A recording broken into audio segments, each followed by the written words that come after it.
అటు చోరీ భోగాపురం అది వద్దు భూములు వెనక్కి ఇచ్చేస్తాను అలా. ఎర్రబస్సు కూడా రాని ఈ గ్రామానికి ఎయిర్పోర్ట్ ఎందుకు? ఎర్రబోసు కూడా రాని చోట ఎయిర్పోర్ట్ తిరుగుద్దా అని చెప్పేసి వాడు ఇవాళ అది నేనే కట్టాను. ఎంత సిగ్గు లేకపోతే ఆ మాట మాట్లాడతారు. వాళ్ళు జరిగింది ఏంటంటే ఇతను అధికారంలో రాకముందు ఈ మాటలన్నీ మాట్లాడాడు.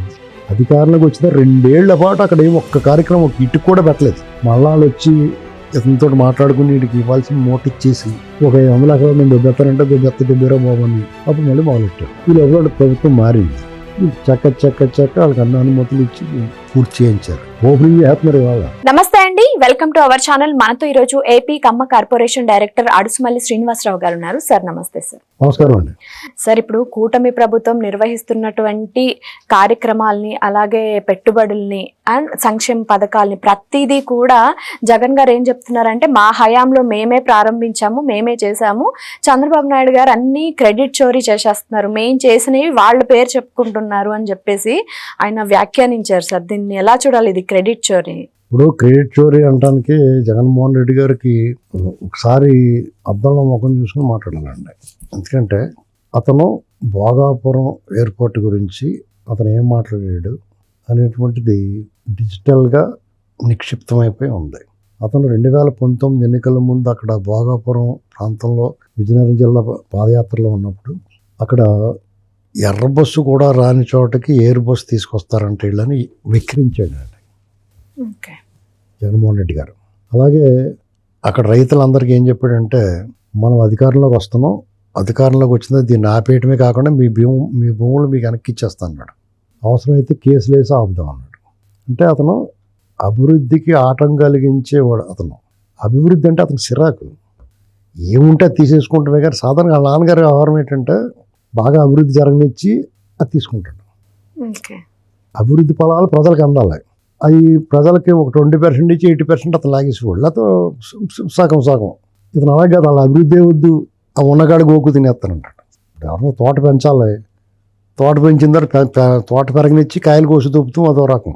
తోట పెరుగుంటుంది, కాయలు కోసుకున్నవాడు గరిగి తిన్న గాడిదే పోతే గరిగి మళ్ళీ పెరుగుద్ది అన్నట్టుగా ఆ సంవత్సరం వాడు తినేసినా కానీ మళ్ళీ సంవత్సరంలో తినొచ్చు అనుకుంటాడు ఆ తోట ఉన్నవాడు. ఇది అలాగే తోటే వద్దు మాకు, ఆ చెట్లన్నీ కొట్టేసి పొలాలకు అమ్మేసుకుంటాం, పోలే పెట్టేసుకుంటాం అంటాడు ఇతని పాలసీ ఇది. అందుకనే ఒక ఎయిర్పోర్ట్ వస్తుంది అనుకోండి, అక్కడికి ఈ నష్టమే ఉంది ఇతనికి.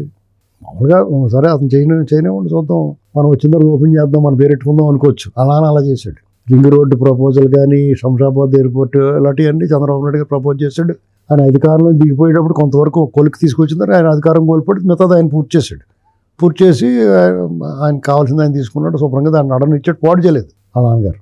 ఈయన అలా కాదు, ఈయన వచ్చిన వెంటనే మొత్తం అందరినీ కర్రచ్చి కొట్టి తరివేశాడు. అందరినీ ఆల్రెడీ ఎప్పటి నుంచి ఉన్న వాళ్ళు తరివేశాడు, కొత్తగా ఉన్న వాళ్ళు రానివ్వలేదు, అన్ని రద్దు చేసాడు. పైగా ఇతనంతా కూడా విధ్వంసం అనేటువంటిది ఇతనికి సిలబస్, ఇతను గైడ్, ఇతని సిలబస్ అలాంటిది. పోలవరాన్ని రివర్స్ టెండరింగ్ అనే 7 ఏళ్ళు లేట్ అయిపోయిందండి. అది అమరావతిని ఆగమాగం చేసి పెట్టేసాడు. మీకు అక్కడ కియా మోటార్స్ తాలూకు యాన్సరీ యూనిట్స్ అన్నిటిని తరివేస్తే వీళ్ళు వైఖరి నచ్చకాలు తమిళనాడు అక్కడక్కడ పోయి పెట్టుకున్నారు. జాకీ అని వచ్చింది, దాన్ని తరివేశాడు. అప్పట్లో చంద్రబాబు నాయుడు గారు అమ్మవేలు చేసుకుని వాళ్ళు రావడానికి సిద్ధపడి ఇతను వచ్చిన తర్వాత ఇతను వైఖరి చూసి వాళ్ళందరూ పారిపోయారు. ఒకవేళ ఎవరైనా ముందుకు వద్దాం అనుకుని తరివేశాడు. పీపీఎల్ రద్దు చేశాడు, పవర్ పర్చేసింగ్ అగ్రిమెంట్స్ అని. దానివల్ల ఏమైందంటే కేంద్రం కూడా అతను హెచ్చరించింది, ఇలాంటి చేయకూడదేమో, పరుగు పోతుందని. పరుగు పోవడమే కాదు, నష్టం వేల కోట్ల రూపాయలు కట్టాల్సి వచ్చింది. అది ప్రజల మీద వేస్తాడు, ప్రజల మీద భారం పడిపోయింది. మనందరం ట్రూ అప్ ఛార్జెస్ అని కట్టేవాళ్ళు. ఇప్పుడు అవన్నీ తీరి true down charges Chandrababu Naidu గారు వచ్చిందా ట్రూ డౌన్ రేట్లు తగ్గుతున్నాయి. ఇలాంటి పనులు చేసి కూడా అతను ఎందుకు సంతోషం ఉంటుందంటే అతనికి పైగా సిగ్గు లేకుండా అతనితో ఆలోచన ఏంటంటే ఏది మొదలు పెట్టడో, ఎవరైనా మొదలు పెడితే దాన్ని అడ్డుకోవడానికి చూస్తాడో, అన్ని విధాల. అంటే వాళ్ళ పాలసీ ఎలా ఉంటే తెలుసండి, వాళ్ళ మనుషులు ఏం చేస్తారంటే పర్యావరణవేత్తల పేరుతోటి దాన్ని అడ్డగించడానికి చూస్తారు. కోర్టులో కేసులు వేస్తారు, కోర్టులో కేసులు వేసి ఆ పని ఆలస్యం అవడానికి ప్రయత్నం చేస్తారు. అయినా సరే ముందుకు వచ్చి చేస్తున్నారు అనుకోండి, ముందుగానే ఆ పెట్టుబడి లేకపోతే ఆ అభివృద్ధి కార్యక్రమం జరుగుతుంది అనుకోండి, వాళ్ళకి ఆర్థిక సహాయం అందించే బ్యాంకులు అవి ఉంటాయి కదా, ఆర్థిక సంస్థలు, వాటికి లెటర్ రాస్తారు, వీళ్ళకి అలా చేయకండి, ఇక్కడికి వెళ్తే మీరు దెబ్బైపోతారు, అది ఇదని. పెళ్ళిళ్ళు చెడగొట్టి వారు చూడండి పూర్వం ఊళ్ళోని, ఎందుకంటే బాబు వాళ్ళకి చేస్తారని చెప్పి ఊళ్ళో దిగుతాడు అవడం, పెళ్లి కోసం రోడ్డు మీద కూర్చుంటాడు ఖాళీగానే. ఎక్కడికి వెళ్తున్నారో అంటే ఏదో చెప్తారు కదా పలానా లేకపోతే ఆడే వచ్చి పలానా వాళ్ళు ఇల్లు ఎక్కడని అడిగారు అనుకో, ఎందుకండి ఏంటి పెళ్ళిక అని ఏదో పొల పొడుతాడు. ఒకడేమో విషయం డైరెక్ట్గా కక్కుతాడు, ఇంకొకడేమో ఇంకో రకంగా కక్కుతాడు. ఆ టైప్ మనుషులు వీళ్ళు. రాష్ట్ర విచిత్రం ఏంటంటే రాష్ట్రాన్ని నీకు రాజకీయ పార్టీల మీద కోపం ఉండొచ్చు, రాజకీయ నాయకుల ప్రత్యర్థుల మీద నీ కోపం ఉండొచ్చు, వాళ్ళమే పగ తీర్చుకోవచ్చు. ఆ పగ తీర్చుకోవడం ఎలా ఉండాలో ఓడించి నువ్వు పగ తీర్చుకోవాలి, అంతేగాని లేదా నీకు ఇంకా మరీ క్రూరంగా వెళ్తే ఆర్థిక మూలాలు దెబ్బతీయచ్చు. రాష్ట్రాన్ని నాశనం చేస్తాను చూస్తున్నాడు అతని ఆలోచన ఎలా ఉంటుందంటే, ఇప్పుడు చంద్రబాబు నాయుడు గారిని దెబ్బ కొట్టాలంటే రాష్ట్రాన్ని నాశనం చేసేయాలి. ఆయన చేపట్టిన అభివృద్ధి కార్యక్రమాలు అన్నట్లని పాడు చేస్తే ఆయన నష్టపెట్టినట్టు అనుకుంటున్నాడు అతను. ఆయనకే నష్టం. ఇప్పుడు అమరావతిని పాడు చేసాడు చంద్రబాబు గారికి ఏం నష్టం ఉంటుంది? అది కొంచెం బాధ ఉంటుంది. అయ్యో మనం దీన్ని ఇంత రాగా డెవలప్ చేద్దాం అనుకున్నాం, ప్రపంచంలో నెంబర్ 1గా పెడదాం అనుకుని బాధ ఉంటుంది, మానసికంగా బాధ కలుగుద్ది. గాయం ఎలాంటి గాయమైనా కానీ కాలం గడిచి కొద్దీ మాంతది కదా, కానీ రాష్ట్రానికి నష్టం కదా అది. ప్రజలు నష్టపోతారు కదా. నిన్ను ఎన్నుకోవాల్సిన ప్రజలు, నువ్వు పాలించాల్సిన ప్రజల్ని. ఎప్పటికైనా నీతో ప్రజలు ఉంటేనే నువ్వు మళ్ళీ అధికారం చేపడతావు అనేటువంటి మినిమం కామన్ సెన్స్ లేకుండా పోలవరం అయినా అమరావతి అయినా వచ్చిన పెట్టుబడులు తరమేటమైనా పెట్టుబడులు తీసుకురాకపోగా పైగా యువతకు ఒక్క ఉద్యోగం ఇవ్వకుండా మళ్ళీ డిఎస్సి వేస్తే డిఎస్సి మీద మళ్ళీ అన్ని మొదర యూత్ అంటారు వాళ్ళని. 40-50 ఏళ్ళు యూత్ అంటే ఏదో చేశారు మొన్న నిరసన కార్యక్రమం. సిగ్గుండాలి వాళ్ళకి.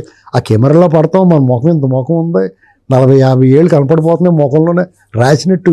వీడికి 50 ఏళ్ళు, వీటికి 40 ఏళ్ళు అని తెలిసిపోతున్నా సరే యూత్ అనుకుని ఎలాగొస్తారండి వాళ్ళు. వీళ్ళు జంజీ కాదు, వీళ్ళు ముదరజీలు వీళ్ళు కదా. వాళ్ళందరూ ముఖాలు చూడండి, వాళ్ళందరూ ఎలాగున్నారు. మరి ఏ రకంగా ఇతను చేద్దాం అనుకుంటాడు? ఉద్యోగులు ఇచ్చి ఆల్రెడీ ఉద్యోగాలు చేసుకుంటున్న వాళ్ళని ఇప్పుడు మళ్ళీ ఇంకో డిఎస్సి అనౌన్స్ చేశారు. వీళ్ళు హయాంలో వీళ్ళు ఏం చేశారు? తీసుకెళ్ళి భవానీ ఐలాండ్లో పేపర్లు దిద్దేసి ఆడేమన్నా పెట్టేసి ఇష్టమైన డబ్బులు దొబ్బేసి ఉద్యోగులు ఇచ్చారు. ఈ ప్రభుత్వం చేసిన తప్పు ఏంటంటే అవన్నీ ఆపేసి వాళ్ళందరినీ వెళ్ళగొట్టాలి. కోర్టు చేసింది ఆ పని. సీతారామయ్య జైలుకి ఎందుకు వెళ్ళాడు?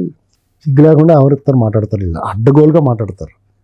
అలాగే ఇప్పుడు ఆ క్రెడిట్ స్టోరీ భోగాపురం, అది వద్దు, భూములు వెనక్కి ఇచ్చేస్తాను, అలా ఎర్రబోసు కూడా రాని చోట ఎర్రబోసు తిరుగుద్దా అని చెప్పేసినోడు ఇవాళ అది నేనే కట్టాను అంటాడు. ఎంత సిగ్గు లేకపోతే ఆ మాట మాట్లాడతారు. వాళ్ళు జరిగింది ఏంటంటే ఇతను అధికారంలో రాకముందు ఈ మాటలన్నీ మాట్లాడాడు. అధికారంలోకి వచ్చిన 2 ఏళ్ల పాటు అక్కడ ఏం ఒక్క కార్యక్రమం ఒక ఇటుకు కూడా పెట్టలేదు. మళ్ళా వచ్చి ఇతనితో మాట్లాడుకుని వీడికి ఇవ్వాల్సిన మూట ఇచ్చేసి ఒక 500 ఎకరాలు నేను దొబ్బెత్తానంటే దొబ్బేరా బాబు అని అప్పుడు మళ్ళీ మొదలెట్టారు. ఈ లోపల ప్రభుత్వం మారింది. వీళ్ళు చక్క వాళ్ళకి అన్న అనుమతులు ఇచ్చి పూర్తి చేయించారు. ఓపెనింగ్ చేస్తున్నారు ఇవాళ. నువ్వు ఆ పని అలాంటి పని ఒక్కడన్నా చేసావా? ప్రశంసలు తెలిపేది పోయి తిరిగి మాటలు అండం సార్ ఇది. ఇప్పుడు అతను ప్రశంసలు కూడా చెప్పక్కర్లేదండి.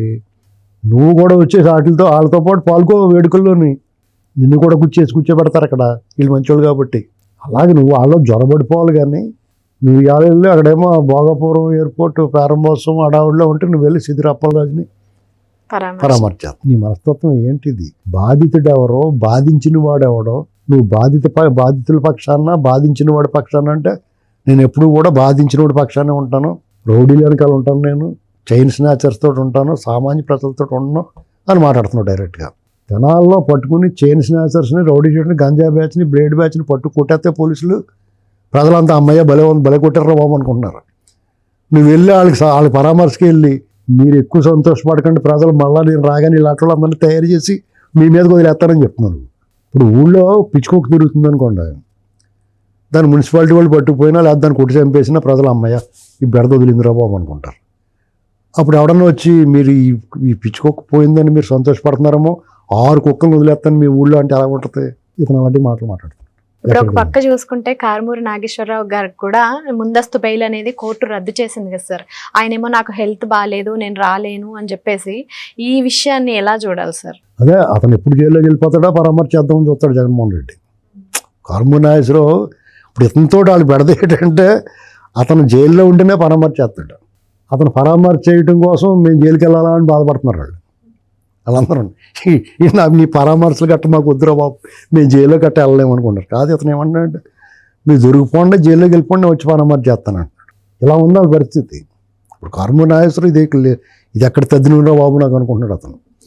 ఇప్పుడు వాళ్ళ కొడుకుని కూడా పరామర్శ చేస్తాడు రేపు, కానీ వెళ్ళడం. ఎందుకంటే ఆ లెక్కర్ స్కామ్కి సంబంధించి అందరినీ పరామర్శ చేస్తున్నాడు ఇతను. ఆ లెక్కర్ స్కామ్లో ఉన్న వాళ్ళు ఎవరికి పరామర్శకి వెళ్ళడు ఇతను. ఎందుకు వెళ్ళట్లేదు? అలాగే చెవిరెడ్డి భాస్కర్ రెడ్డి వెళ్ళిపోయాడు, రాజకేశ్ రెడ్డి వెళ్ళిపోయాడు, బాలాజీ గోవిందప్ప వెళ్ళిపోయాడు, ఇలాంటి వాళ్ళు అందరూ వెళ్ళిపోయారు కదా. మీ కృష్ణమోహన్ రెడ్డి ఇలాంటి వాళ్ళు అందరూ మొత్తం వాసుదేవ్ రెడ్డి వీళ్ళందరూ దూరేశారు కదా జైల్లోకి. పరిగెట్టుకు వెళ్ళిపోతున్నారు జైల్లోకి, కారు దిగేసి పరిగెట్టేస్తున్నారు లోపలికి వాళ్ళందరూ. మరి అటువంటి వాళ్ళకి నువ్వు పరామర్శ ఎందుకు వెళ్తలేదు? ఆ డబ్బులే పంచిపెట్టాడు నాయుడు ఎవరో ఒక రోడ్డు, చెవిరెడ్డి భాస్కర్ రెడ్డి తాలూకోడు. మరి వీళ్ళందరికీ పరామర్శకు నువ్వు ఎందుకు వెళ్ళట్లేదు? ఇప్పుడు ఇతను నెల్లూరు రత్న ఉన్నాడు కదా గోవర్ధన్ రెడ్డి ఎవరో, అతని దగ్గరికి వెళ్ళాడు, పిన్నెల రామకృష్ణారెడ్డిని పరామర్శ చేసాడు, ఇప్పుడు చిదిరాపల్లాని పరామర్శ చేస్తున్నాడు. ఇలాంటి వాళ్ళందరినీ జైలుకి వెళ్ళి ములాఖాతులు పెట్టుకుంటున్నావు నువ్వు. మరి ఈ లెక్కర్ బ్యాచ్ కూడా పెట్టలేదు. ఇట్లా లెక్కర్ బ్యాచ్ పెడితే వాళ్ళకి చేయట్టుకుని లాగేస్తారేమో, అక్కడే ఉంచేస్తారేమో నిన్ను. నీ వల్ల కదా జరిగింది ఇది అంతా. నువ్వు చూసి వెళ్ళిపోవడం కుదరదని చేయట్లు లాగేస్తారు ఇంక లోపలికి. ఇప్పుడు దెయ్యాలు గట్రా తలుపు తీగలి లోపల లాగేస్తుంది కదా, దెయ్యం అలా లాగేస్తే ఏం చేస్తారు? ఆ భయం ఉంది అతనికి. కానీ ఒక విచిత్రమైన పరిస్థితి ఆంధ్రప్రదేశ్ మీకు ఏ రాష్ట్రంలోనూ లేదండి దరిద్రం. ఈ రాష్ట్రానికి పట్టిన చీడ పీడ ఏదైనా ఉందంటే అది జగన్మోహన్ రెడ్డి. గతంలో వైరు పక్షాలని కాంగ్రెసు, తెలుగుదేశం, అంతకుముందు కాంగ్రెస్కి వ్యతిరేకంగా కమ్యూనిస్టులు, జనతా పార్టీ ఏమున్నా ఇంత దరిద్రం ఎప్పుడూ లేదండి. ఎవరు ఆలోచించినా రాజకీయ వైరు ఉంటే ఉండేది, కానీ అది ఎన్నికల వరకే ఉండేది. తర్వాత రాష్ట్రం కోసం ఆలోచించే వాళ్ళు ఎవరు ఆలోచించినా. ఇప్పుడు మాత్రం జగన్మోహన్ రెడ్డి కేవలం అధికారమే లక్ష్యం. అధికారాన్ని చేరుకోవడం కోసం అతను ఎన్ని అడ్డదారులు తొక్కాలంటే అడ్డదారులు తొక్కుతాడు. ఎంత ప్రజా వ్యతిరేక పనులు చేయాలని అన్ని చేస్తాడు. ప్రజల మధ్య చిచ్చు పెట్టడానికి ఏమాత్రం ఏ కోసానో ఆలోచించడం. కులం కులం కులం చచ్చిపోతున్నాడు కులం అని. అతను వెనకాల వాళ్ళు అలాగే మాట్లాడతారు ప్రతి దానికి. చెంబటికి వెళ్తున్న దానికి కూడా కులం మాట్లాడతాడు. ఇంకా దారుణంగా ఉన్న పరిస్థితి. మన ప్రజలందరూ ఏం చేయాలంటే, మొన్న ఎలక్షన్లో అతనికి అడ్రస్ లేకుండా చేసాం. మళ్ళీ సార్ ఆచూకీ కూడా ఉండకూడదు, ఆనవాళ్ళు ఉండకూడదు. అది తప్ప వేరే దారి లేదు. అతన్ని ఎవరో కూడా ఇప్పుడున్న ప్రభుత్వాలు కూడా జనాల్లో ఒక బలహీనత ఉంటుంది. ఆడు ఎంత ఎలాంటోడైనా అతని మీద కేసు పెట్టినా లేకపోతే 2 పీకినా ఏమన్నా ఎంతలో కొడతా బాబు అంటారు ఏడో కానీ. ఆడు చేసిన పనులు కప్పడిపోయి ఈ ఆలోచన వస్తాయి. అందుకని ఈ ప్రభుత్వం ఏ సానుభూతాన్ని వచ్చేద్దామో, మన వాళ్ళు అసలు సెంటిమెంటల్ ఫెలోస్ అని చెప్పేసి ఆలోచిస్తున్నారేమో తెలియదు. అటువంటి పరిస్థితుల్లో జనం చాలా కఠినంగా వ్యవహరించాలి. ప్రభుత్వాలే కాదు, పబ్లిక్ కూడా చాలా కర్కశంగా ఉండాలి అటువంటి వాడి పట్ల. అప్పుడే వాళ్ళు దారిలోకి వస్తారండి. ఎందుకంటే మనం పొరపాటు చేస్తే ఈ చట్టాలు వదిలిపెట్టవచ్చు మనల్ని, లేకపోతే వ్యవస్థలు మనల్ని ఇగ్నోర్ చేయొచ్చు, కానీ ప్రజలు మాత్రం మనల్ని వదిలిపెట్టరు. ప్రజా కోర్టులో మాత్రం మనకి చాలా దారుణమైన శిక్ష పడుతుంది అనేటువంటిది ఒక మెసేజ్ వెళ్ళాలి. మళ్ళీని లోకల్ బాడీ ఎలక్షన్ వచ్చినా, రేపు సార్వత్రిక ఎన్నికలు వచ్చినా ఈ జగన్మోహన్ రెడ్డి పార్టీని ఆనవాళ్ళు లేకుండా చేస్తేనే రాష్ట్రానికి పట్టిన చీడ పీడ విరగడవద్దని నేను అనుకుంటున్నానండి. Okay, thank you sir.